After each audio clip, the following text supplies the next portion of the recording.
The City of Witches. Ep.2. Oftenhides is a strange city. Ch.2. Around noon, Sarah was awakened by the scent of eggs coming from the kitchen. It had to be Aunt Caitlin making breakfast. Sarah was not that hungry, but thought that eating it would make Auntie happy. That it would show that her work is not going to waste. Another remnant from the time when her parents were with her. So Sarah came out of the bed, dressed up, and came to the kitchen. Aunt Caitlin has been circling around the kitchen, preparing the table for breakfast, when she has seen her niece coming down the stairs. "Good morning," she greeted her. "You're coming down at the perfect time. I assume you have just made breakfast," said Sarah. "Exactly. I have made us omelets with jam." "You really like jam, don't you?" Sarah has noticed similarities with the supper from the last day. "It's part of a well-thought-out meal plan," Caitlin said. Sarah tried to stop Aunt Caitlin from explaining all the intricacies of her nutrition plan by raising her hand, but she was already in the flow. "Breakfast should be sweet so it gives you a kickstart. Dinner should be savory and big so it gives you energy for the rest of the day. And supper should be small and warm so it helps you fall asleep. I learned this from a fairy I once knew." "Then can you explain the size of the Last Supper?" Sarah asked, noticing an inaccuracy. "I thought I could make an exception so you can regenerate after your journey."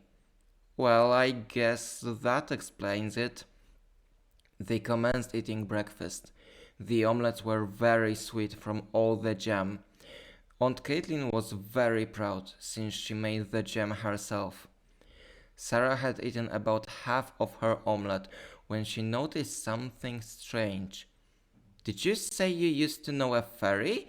she asked her aunt. "Yes," Caitlin answered.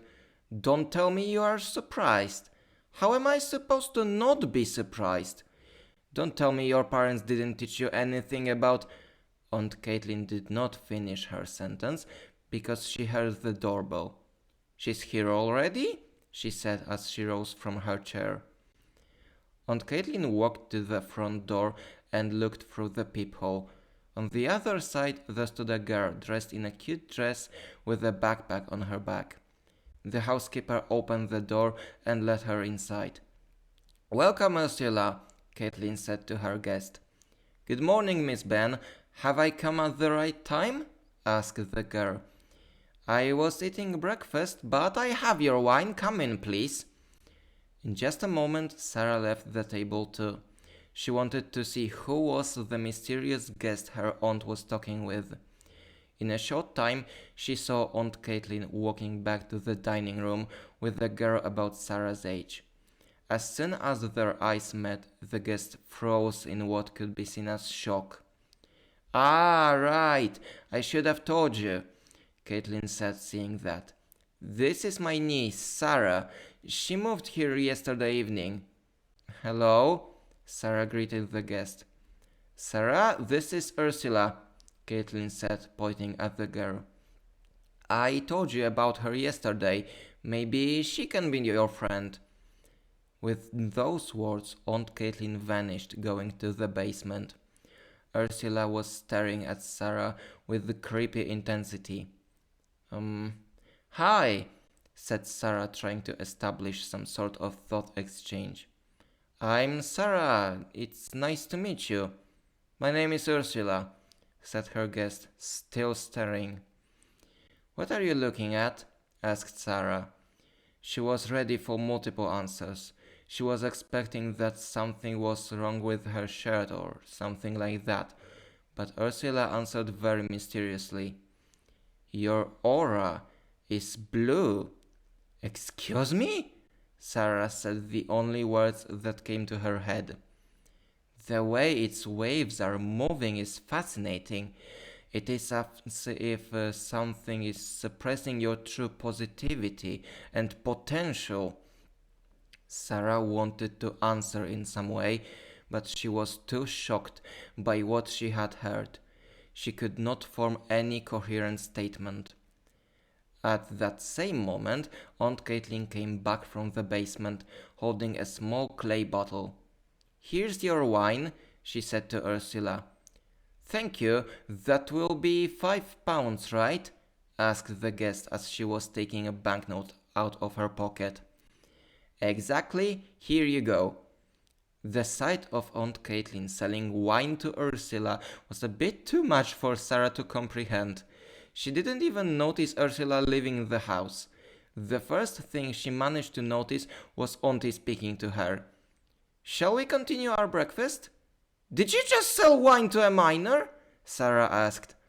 "Non-alcoholic ritual wine. In my recipe it's just grape juice with herb decoctions. I don't think that's a crime. Also, I think it's safer than a high school student performing blood rituals." Sarah gave up on trying to have a logical conversation and simply continued eating. Aunt Caitlin was somewhat surprised by the shock of her niece. "Did your parents really teach you nothing about magic?" she asked. Sarah looked above her omelette and shouted with sparks of rage. "Jesus goddamn Christ, do you hear what you are talking about?" "Well, that confirms my suspicions," Caitlin commented on her niece's breakdown beginnings. "In a moment you're going to tell me you're a witch and I am awaiting an acceptance letter from a school of witchcraft." "You're half right, my dear." Sarah simply continued to silently eat her omelette. "I can't believe you didn't know you are a part of a witch family," Aunt Caitlin said. "I'm not in the mood for such jokes," shouted Sarah as she stormed to her room. "Wait, listen!" Caitlin tried to call her, but she didn't want to wait nor listen. She wanted to lock herself in her room until Aunt Caitlin stops telling her such distasteful jokes. She really wasn't in the mood to hear such bullcrap. She couldn't imagine being witness to such delusions. The cherry on top was blaming her parents for not telling her about a giant family secret or something along the lines. But how could they tell her about magic if magic is non-existent? Sarah was angry and she felt tired. She wanted to go back to bed and spend the rest of the day watching anime. She wanted to finish White Clover and forget about the whole affair. Mondays are difficult days for high school students. It was Sarah's second lesson and she was already feeling tired. The only comfort was in the fact there were only 4 lessons left that day. She was sitting at her desk and reading the newest volume of Five Piece. It was an effective method of suppressing her emotions, but very limited by the number of pages in a volume. Suddenly, Sarah was approached by 2 girls from her class. She was sure she had noticed them just at that moment. She was especially surprised because she remembered she had met the shorter one. "Ursula?" she asked her. "Yes, I am," the shorter girl answered. "And if I remember correctly, you are Sarah." "Yes, and your friend?" Sarah looked at the taller girl. "Right, you haven't been introduced to me." The taller girl took a break to correct the position of her glasses. "My name is Giovanna Alighieri." "What's the matter?" Sarah asked the 2 girls. "If you are ganging up on me, you want something from me for sure." "Yes, but don't worry," Giovanna said. "We simply want to talk to you. But we would like to not talk in school," Ursula added. "We want to talk without being restricted by the bells." "I see," Sarah thought for a bit. "So shall we go to Macbeth's after school?" "That is a good idea," Ursula said. "We hope you will go with us." In the afternoon, all 3 girls were enjoying burgers with the fries that may or may not have been compliant with Aunt Caitlin's dietary guidelines. Sarah couldn't wait to hear the big speech from the girls she had met. Ursula started talking in between bites. Miss Ben, your aunt has told me about what happened yesterday. Wait, stop, Sarah shouted. Are you trying to tell me that magic exists too? Precisely, Giovanna said. Stop right now. Sarah did not want to hear any of this. I'm sick of people trying to sell me those delusions. Ursula and Giovanna had expected this kind of answer. They have heard how angry Sarah has been the previous day. But they were not discouraged, especially Giovanna, who started to speak again. I was sure that you wouldn't want to hear what we say, so we would like to show you something. Yes, after all, Ursula took up the subject. From what I know, the saying seeing is believing does not exist without a reason. After these words, she took something out of her backpack. An articulated figurine of a man wearing a scary helmet and gloves with drills. As an anime specialist, Sarah immediately recognized it. Is that a Drillerman figurine? She asked. Yes, and I want you to watch it for a while. Why is that?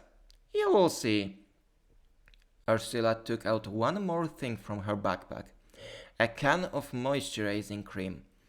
But when she opened it, there was some pinkish pulp. Ursula took some of it on her finger and started spreading it on the figurine. What are you doing? Sarah asked. Ursula was not paying attention to that. Instead, she started to recite mysterious phrases. Through blood and earth and flowery seed, I give you life because I am in need. Make my hair into curls. And after that, she placed the figurine on the table. Now watch closely, Ursula said to Sarah. Sarah was disgusted but looked at the figurine. What happened was the strangest thing Sarah has ever noticed in her life. The pulp has turned into dust and fell on the table, and then the figurine moved. Ursula and Giovanna were not touching it, and their hands were completely still, but somehow the figurine has been moving. It climbed onto Ursula's head and stuck its drills into her hair. With just a few turns of the drills, her hair started turning into actual curls. Now is that not a cool spell? Ursula asked Sarah. It can be used for multiple purposes. You just need the right character to do what you want to. Sarah was speechless. She still couldn't completely believe what she saw. But seeing is indeed believing. Would you like to try? Ursula asked her. Not really. No, it has to be a dream. I will now run into a window and wake up in my bed. I wouldn't try that if I were you, Giovanna said. There are easier and less painful ways to assess whether you're dreaming or not. I'll give you an example. Do you remember how you got there? Tell me your route starting in the morning. Sarah was still recovering from a shock, but she started talking. I woke up in my bed at Aunt Caitlin's house. I came to school through Ch.2 and Sonatists, and then we came here through Byron Roundabout. That's enough, said Giovanna. Such an excellent memory of your route is a sign that you aren't dreaming. Sarah didn't know what to think about all of that. Was that really magic she saw? And if so, why did they show it to her? But she wasn't allowed to think for too long. Ursula was saying something to her. Now that you know that magic is real, we want to ask you something. What is that? Sarah asked. Ursula started an explanation. It was a really strange explanation. When I saw your aura yesterday, I immediately knew you had great potential. We want to help you explore that potential and use your abilities. You're starting to sound strange, Sarah said. Do you really not want anything in exchange? There is one thing, said Giovanna. We would like you to help us in keeping order. What? Said Sarah with the shock in her voice. Magic in its nature is a thing that tempts, Giovanna started explaining. There are people who use it for good and there are people who use it for evil. We have a very specific hobby, said Ursula. We are looking for people who use evil magic and try to do things right. So you are playing magical law enforcement? Asked Sarah. You could say that, said Giovanna. And can't you leave that to the police? Asked Sarah. We could, but there are no believing policemen in Oftenhides, said Ursula. So how shall it be? Asked Giovanna. Sarah couldn't believe what was happening.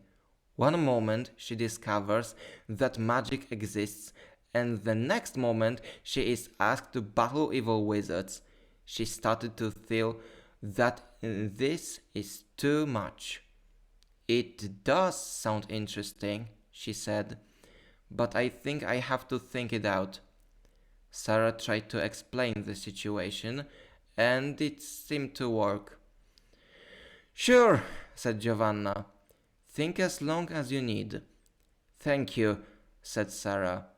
Maybe let's exchange contacts in the meanwhile. That is a good idea, said Ursula. After an exchange of phone numbers, the girls came back to eating their meals.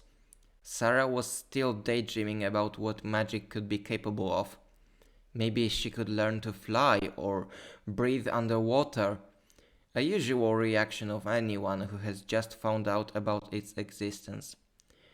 After the burgers and fries were all eaten, the girls said goodbye to each other and Sarah went home. And she was still thinking of all the possibilities laid before her. When Sarah reached Sir Gawain Street, she had finally managed to calm down and started thinking consciously. That meeting in Macbeth's was the first time ever she has seen magic, but she clearly remembered Aunt Caitlin saying something about her parents, that she was surprised she did not teach magic to Sarah. That could only mean that her parents also knew about magic, but for some reason decided to keep it a secret from Sarah. If they knew, then why would they not tell me anything? She thought. After a while, however, she has realized something. Maybe they just wanted to wait until Sarah was mature enough. They did keep that strange book from her after all, but couldn't they simply let her know when she was young and wait with teaching her how to use it? That would be what Sarah would do if she had children. When Sarah opened the door to the house, she stopped thinking about it completely. She saw Aunt Caitlin in the middle of the living room, and she took her entire focus. She was nervously circling around the room with the phone in one hand and a book in another. The book looked somewhat like the mysterious book Sarah got from her parents, but its cover was light gray. The sight made Sarah feel kind of uneasy. "What's the matter, Auntie?" Sarah asked. "I think we have been robbed," Aunt Caitlin answered.